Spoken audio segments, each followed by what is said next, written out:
When we analyzed our demonstrations, we came to the conclusion is that the protests that have political connotations are the only ones that end up being violent, because we have not seen violence in other demonstrations.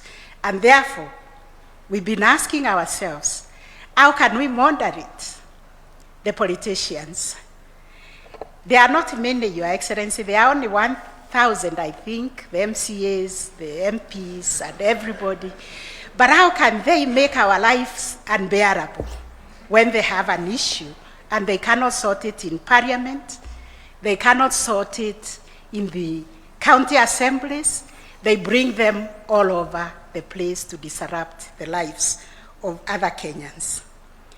So I thank my sister Clarence and the entire Kenya National Human Rights Commission for coming up with a very concise report that guides us on how to create an harmonious society, whereby we seek apology when we have gone wrong, when we bring everybody at the table to see how we can walk this journey together.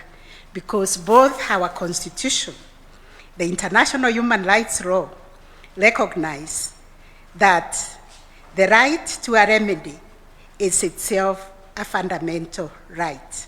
Therefore, a person whose right is violated is entitled to access justice and to receive appropriate and effective redress. Consequently, we are here because the state has recognized its obligation to ensure that victims of human rights violations have access to effective and prompt reparations for harm suffered. The right to reparations is thus the promise of our Constitution. It is the demand of justice and a requirement of the rule of law.